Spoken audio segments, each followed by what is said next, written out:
I've always been close to my grandmother, mostly because she has been a parent for me where mine failed. And I don't mean anything ill by that, it's just that past the age of 4, I don't think I've ever seen my parents. My Nana told me they just up and left one morning, leaving her with me because they wanted to go traveling in the south and help those in need. It was a nice story, sure, but why hadn't they called or even written? They never tried anything for Christmas or my birthday either. Needless to say that I was in quite a shock when I learned my grandmother died. She was my one and only family, and after Pa's death a few years ago, she and I became even closer. I visited her 3 times a week, spent playing card games and watching TV, and, well, I did everything I could to make sure her life was comfortable.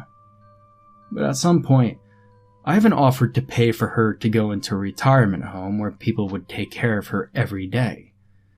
I said it wouldn't change anything about my visits, but that way I just wanted to make sure she was taken care of and eating. She absolutely refused. She was much too proud for that, and plus, she didn't want to leave the home, even if climbing those stairs pained her in the end. 89 years old she was, and yet, despite 2 bad hips and sickness after sickness, she refused to leave her home. I tried to visit more. I had a chair stair lift installed so she didn't have to ruin her body any more than she was doing, but she refused to use it. It cost me a lot of money, but my Nana, well, she was stubborn as a bull who saw red. She said she didn't need it, and while I wanted to believe her, I knew her body was falling apart piece by piece.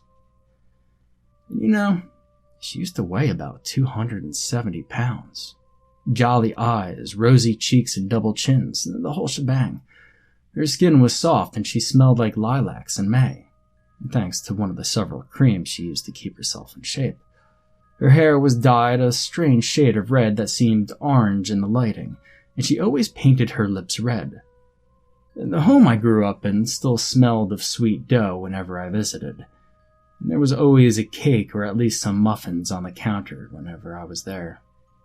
However, these past 2 years, old age caught up to her. And the last I saw of her, she was a scrawny 100-pound lady that was losing bits of her mind a little bit more and more every day. I employed a few nurses to take care of her, obviously. I had a very good job that paid well enough that I could afford people going in and out of her home 24/7. She hated it, and one by one, the nurses quit because apparently she became snappy. Dangerous even. She stabbed one of the nurses with a pencil. I would have taken care of her. I probably was the only person who could approach her without risk, but I didn't have that time anymore. I was 31 years old, was building a family of my own, and I was also overworked, like all specialists in my field. Then one day, she fell down the stairs. That's actually how she died. The news of her death felt like a ton of bricks falling on my chest. I had lost what was left of my past. I had no pillars left, no uncles, aunts, cousins. Well, that I knew of anyway. Just a man and his grandmother. And Nana had just died. How she died did not surprise me in the least. Curse her for refusing the hand that I had generously extended. Curse her for not using the damn stair lift. I knew her hips would eventually fail her, but I didn't think they would be the cause of her death. Apparently, it's that one tough nurse that found her in the morning. She was trying to get into the attic when she probably lost balance and fell back. There was a set of keys in her hand, which they'd left on the table in the hall. Her body had long given into rigor mortis when Layla found her. The following days were but a blur to me. There were the visits at the morgue, then with the notary, the arrangements for her funeral, the insurance company for the house, just so many things happened that I barely had the time to breathe. I had to take 2 weeks off at work just to be able to complete that, and also to go empty the house. I was obviously going to put it up for sale as I had no use for it, and honestly, I didn't feel comfortable walking in a house where someone died. 2 days after her funeral, I finally went back to the house, even if I didn't want to.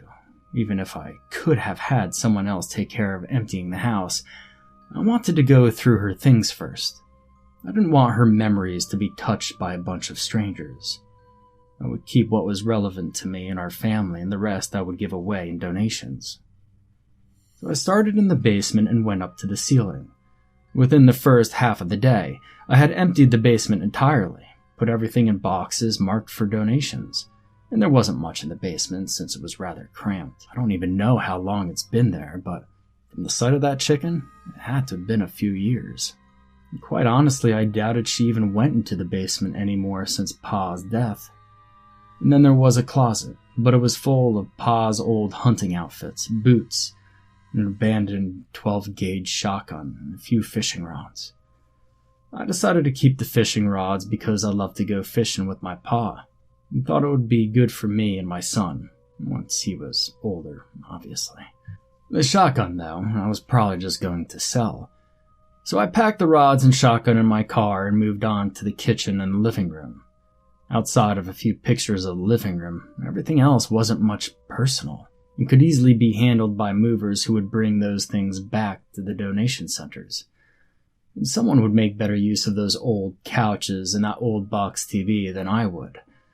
The second floor was a couple of rooms and a small bathroom, and the guest room had a few pictures I wanted to keep, but the wardrobe was filled with old fancy coats she used to wear.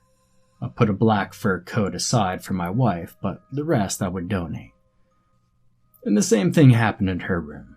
I searched through everything, but only kept that one box she had on the top shelf in her closet, which was pretty much only souvenirs from my youth.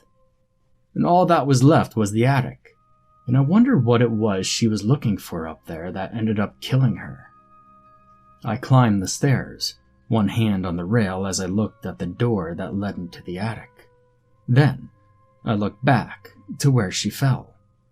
They'd done a good job cleaning up the blood and the mess. Not that she lost a lot. She hit her head and passed out, never to wake up apparently.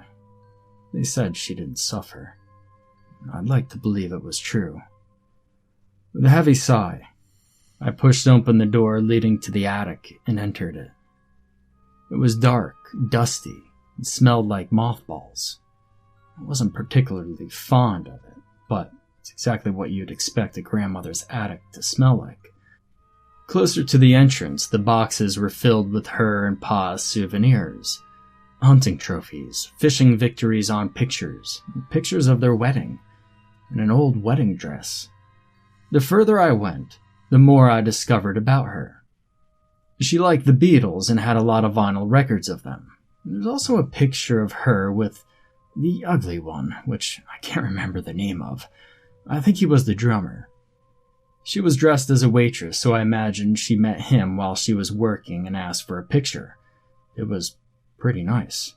I decided to keep it. And I wanted to keep as much as I could, but I knew a lot of this stuff would just end up in my own attic collecting dust.